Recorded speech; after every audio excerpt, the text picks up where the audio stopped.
Welcome back, fellas. If it's your first time here, consider hitting subscribe. If you make it to the end of the video, let me know with a like. Now here we go.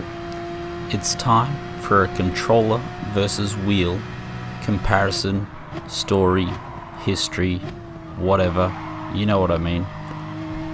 But I just wasn't sure exactly how I was going to do it.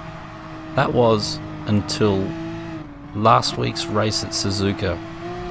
So I jumped online to do a practice race before last Saturday night's Suzuka FIA races, and I loaded up an old Ghost that I think I noticed at the time was from February, it was actually about 5 days before I stopped playing. So this was the fastest lap I had in any of my profiles on the controller at Suzuka. So here we were, it was about a week ago now, and I'd been on the wheel for about a month. So I'd loaded up that hot lap, and then lo and behold, I beat it first lap out in my practice session. So I thought, that was a bit weird, surely I'm not that much faster on a wheel. So now all I had to do was remember to save that replay, then I could show all you blokes, oh yeah, this is what it looks like on a controller, this is what it looks like on a wheel. If I was you, I'd go out and buy a wheel today. But did you think I remembered that? Not a chance. So being a little surprised that I was so quick in that FIA session, I did a little rummaging around and found out that we were in fact on better tyres, and this old replay was on racing hards and that FIA event was on racing mediums. So that pretty much explains why I was quicker straight off the bat. So I came up with an idea that we'll go through today. I will load that Ghost on some of the strictest settings Gran Turismo has, and we will see how long it takes with me in the same car with BOP on to beat the lap time. So here we are, just loading that Ghost, and we'll adjust some race settings. There you can see it's a 203 something something something. As we change all the settings to strong to invalidate any chance that somehow I'm beating the Ghost because I'm using more track than I was on the controller. So we've changed to racing hards, pretty much everything else is the same. Just giving everything a quick double check to make sure it looks pretty much the same as how I race right now on the wheel. As we jump on board, here we go, the Ghost is loaded.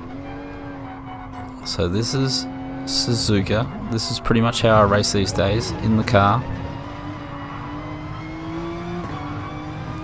Pretty sure this footage is all recorded live as we cross the start finish line. There goes the Ghost, he got a good run out of it. As you see, the Ghost disappeared. Now here we are, we're just going to cut straight to lap 3. So it took me lap 1, 2:04.6, maybe that was just a cider.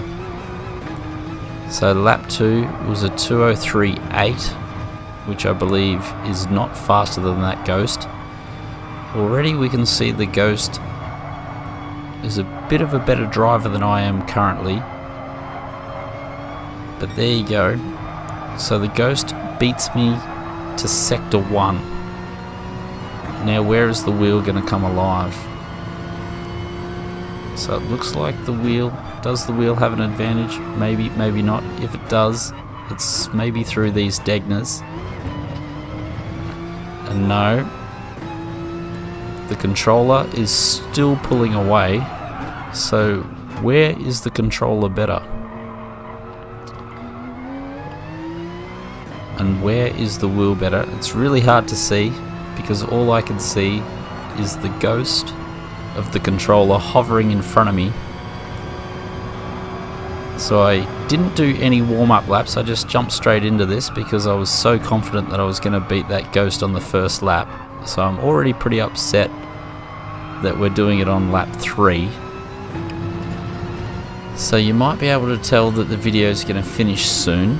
So that probably suggests we're going to make up some time in this last sector. But is the controller better than the wheel? Is the wheel better than the controller? Who knows? Because so far the controller has walked away with this all the way till about here.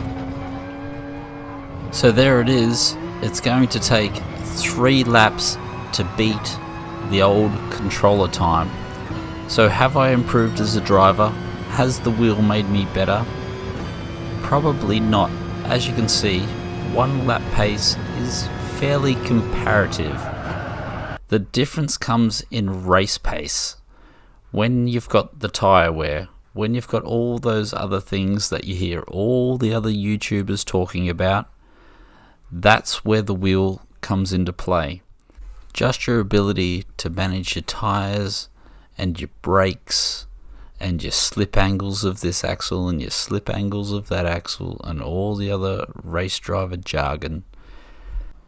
So the effect is not immediate in your 1 lap pace, but you will definitely notice a difference in your race pace, as I can attribute to for my Kudos Prime DR profile history. There we are. It is race 30 that I swapped over to a wheel, and I have started to ascend my way to driver heaven. So thanks for dropping in.